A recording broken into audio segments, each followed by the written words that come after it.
दोस्तों Indian railway finance corporation limited यानी IRFC की बात करें, स्टॉक के अंदर आज बहुत भारी गिरावट देखने को मिल रही है। लेकिन ये गिरावट सिर्फ आईआरएफसी में नहीं है, सभी के सभी रेलवे स्टॉक धराशायी हो चुके, यहाँ तक कि सारे के सारे पीएसयू स्टॉक भी बहुत नीचे है।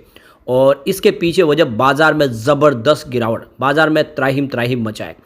अब ये जो बड़ी गिरावट हो रही है, इसके पीछे की वजह क्या, उसको अगर आपको जानना है तो ऑलरेडी आईआरएफसी से पहले हमारा वीडियो बन चुका है। 5 बड़ी रीजन है जिसकी वजह से बाजार में गिरावट हुई है, वो वीडियो जाके आपको जरूर देखना चाहिए। इसमें आपको सारी संभावनाओं को समझ में आसानी हो जाएगी कि आगे क्या करना चाहिए, मार्केट एक्सपर्ट की क्या राय है। अब आईआरएफसी जो इतना नीचे आ चुका है, क्या इस लेवल पे खरीदारी की संभावना बन रही है या फिर इस समय स्टॉक से निकल जाना चाहिए?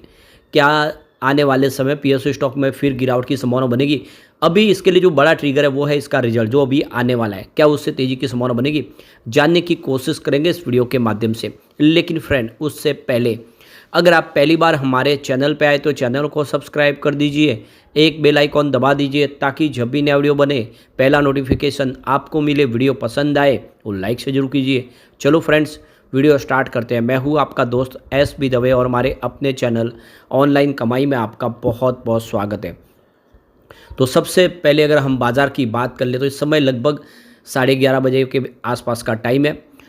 बीएसई सेंसेक्स 78,607 के स्तर पर है। 2,374% की बहुत भारी गिरावट, या यूँ कह सकते हैं मार्केट एक तरह से क्रैश कर गया है। 2.93% की ज़बरदस्त गिरावट देखने को मिल रही है। तो देख सकते हो कि जिस दिन नतीजे आए थे लोकसभा चुनाव के, उसके बाद ये पहली बार है जब भारी गिरावट बाजार में हुई है। जो बाजार तेजी के वातावरण की वजह से 80,000 के स्तर को पार करके ऊपर की तरफ चला गया था, वो अब फिर से 78,000 के स्तर पे आ चुका है। और आज जो गिरावट है वो सभी इंडेक्स में, चाहे वो मिड कैप हो, स्मॉल कैप हो या फिर लार्ज कैप हो, स्पेशली जो बड़ी पिटाई है वो मिड कैप की हो रही है। अब ऐसे में आईआरएफसी की बात कर ले तो स्टॉक की शुरुआत 180 पर गिरावट के साथ हुई, क्योंकि क्लोजिंग थी 192 पर फ्राइडे को। तो बड़ी गिरावट के साथ इसकी शुरुआत हुई। कुछ रिकवरी जरूर हुई, 185 तक हाई में गया, लेकिन तेजी रह नहीं पाई क्योंकि बाजार एक तरफा गिरने लगा। इस वजह से 178 का इसने लो बना दिया और इस समय 180 के आसपास स्टॉक ट्रेड कर रहा है। हो सकता है कि गिरावट और बढ़े, इस समय 6.11% की बड़ी गिरावट देखने को मिल रही है। अब इसकी परफॉर्मेंस देखें तो पिछले 3 सालों में इसने 667% का बहुत ही ज़बरदस्त रिटर्न दिया है। सिर्फ पिछले 1 साल में 302% की तेज़ी बनी है। स्टॉक 20 रुपये से दौड़ना शुरू हुआ था, काफ़ी ज़बरदस्त दौड़ा है। और ऐसे में आप देख सकते हो कि जैसे बाजार में गिरावट का माहौल बना, लोगों ने प्रॉफिट बुकिंग करना शुरू किया है। वैसे पिछले 3 महीने में देखो तो यहाँ पे 15% के आसपास की तेज़ी बनी है, क्योंकि स्टॉक अपने ऊपरी प्राइस 229 से वापस नीचे भी आया है। पिछले 1 महीने में तो ऑलरेडी यहाँ पे 3.56% की गिरावट हो चुकी है और वनडे के हिसाब से लगभग 6% के आसपास की गिरावट है। तो कुल मिला के देख सकते हो कि यहाँ पे ऑलरेडी करेक्शन आ चुका है, तो बड़ी करेक्शन की उम्मीद नहीं है। लेकिन अब जैसे बाजार की गिरावट का माहौल है उसी के ऊपर सब कुछ दारोमदार है। तो आज चाहे आईआरएफसी हो, आरवीएनएल हो, उनमें देख सकते हो कि गिरावट काफ़ी बड़ी है। तो रिकॉर्ड हाई से 15 से 25% ये स्टॉक सारे डिस्काउंट पे आ चुके हैं। आईआरएफसी ने 15 जुलाई को 229 का एक रिकॉर्ड हाई बनाया था और वहाँ से 20% करेक्ट हो चुका है स्टॉक। रेल विकास निगम लिमिटेड की बात करें, इसने भी 647 का हाई बनाया था 15 जुलाई को ही, और 16% का इसमें भी करेक्शन आ चुका है। इरकॉन इंटरनेशनल की बात हुई, ये 24% गिर चुका है अपने ऊपरी प्राइस से जो 351 के आसपास बनी थी 15 जुलाई को ही। तो एक तरह से आप देख सकते हो कि 15 जुलाई का दिन एक काफ़ी शानदार दिन था, जिस सभी के सभी मिड कैप स्टॉक ने अपनी एक ऑल टाइम हाई बनाई थी और वहाँ से काफ़ी ज़्यादा करेक्शन हो चुके। वैसे रेलटेल की बात करें तो 12 जुलाई को इसने एक अपना ऑल टाइम हाई बनाया था 618 का। और तो ये जो ज़्यादा करके जो जितने पीएसयू स्टॉक है रेलवे, वो अपने 5 ईयर के मूविंग एवरेज से ऊपर ट्रेड कर रहे हैं और काफ़ी बेहतर प्रदर्शन कर चुके हैं ऑलरेडी। और ऐसे में यहाँ पे प्रॉफिट बुकिंग की वजह बनी हुई है। बाज़ार में एक तरह से लोगों का डर भी है कि बाज़ार आने वाले समय ज़्यादा करेक्ट हो चुका है, तो ऐसे में लोग अपना प्रॉफिट बुक करना ही इस समय मुनासिब समझ रहे हैं।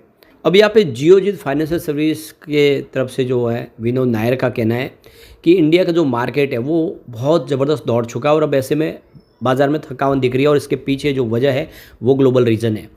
अब देख सकते हो कि इस समय जो वैल्यूशन है वो काफ़ी एक्सपेंसिव लग रहा है शेयरों में, और ऐसे में आप देख सकते हो कि जो Q1 के जो नतीजे हैं वो भी इतने खास नहीं रहे इस बार, और इस वजह से यहाँ पे एक हैवी सेलिंग दिखाई दे रही है।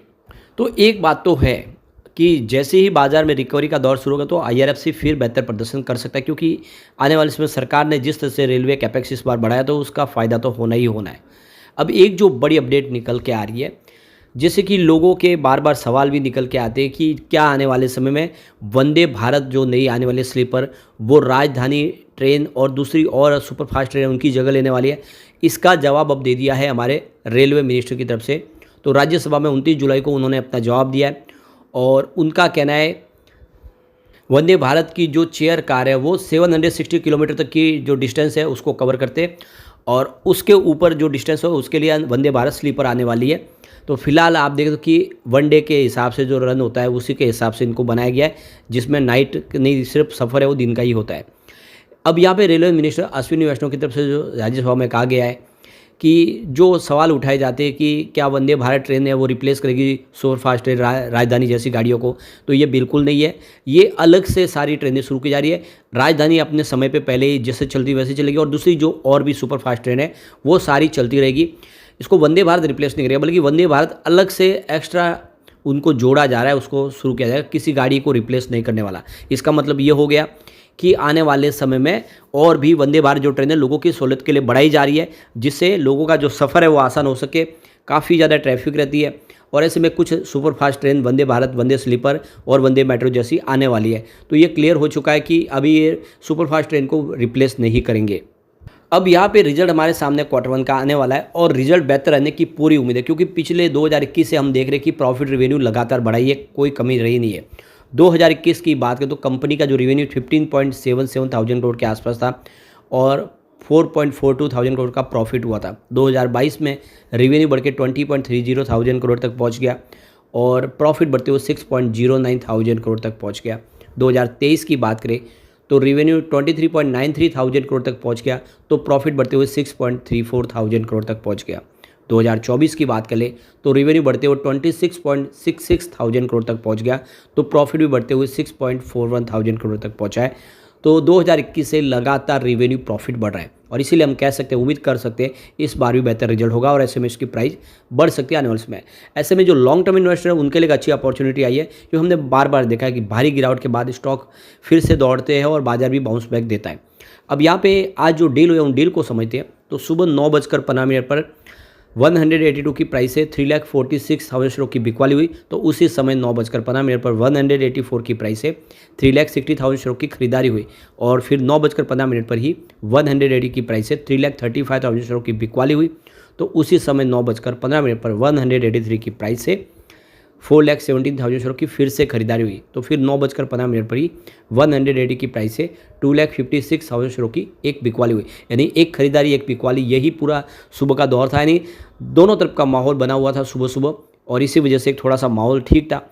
और उसके बाद भी देखें तो कुछ खरीदारी भी शुरू हुई। 9:27 पर इस गिरावट का फ़ायदा उठा के 180 की प्राइस से 5,22,000 शेयरों की ज़बरदस्त खरीदारी हुई, तो फिर 9:28 पर 180 की प्राइस से 2,29,000 शेयरों की एक बड़ी खरीदारी और हुई। उसके बाद 9:37 पर 184 की प्राइस से 2,36,000 शेयरों की एक खरीदारी और हुई। तो ये क्लियरली देखिए गिरावट का फ़ायदा उठा के खरीदारी की जा रही है।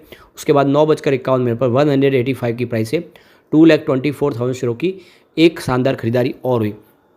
तो बाजार जैसे थोड़ा सा रिकवर हुआ 1200-1300 पॉइंट के पास आया, तो इसमें भी खरीदारी शुरू हुई। लेकिन जैसे जैसे बाजार में भयंकर गिरावट हो रही है तो यहाँ पर भी लोग थक चुके हैं और ऐसे में डर के यहाँ पे बिकवाली कर रहे, तो हो सकता है गिरावट और बढ़े। अब एक बार इसके सपोर्ट और रेजिस्टेंस देख लेते हैं। तो यहाँ से अगर गिरावट होती है तो 186 का पहला सपोर्ट है, टूट चुका है। सेकेंड सपोर्ट 181 के आसपास है, ये भी आपको देखो कि टूटता हुआ दिखाई दे सकता है।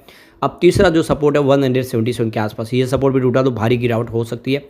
पॉजिटिव माहौल बना तो 195 का फर्स्ट रेजिस्टेंस है, इसको पार करते स्टॉक आपको 198 तक जाता हुआ दिखाई देगा।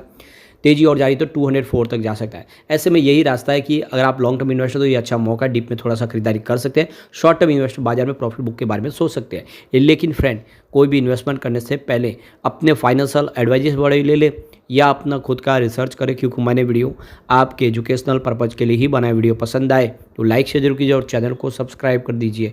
Thank you friends.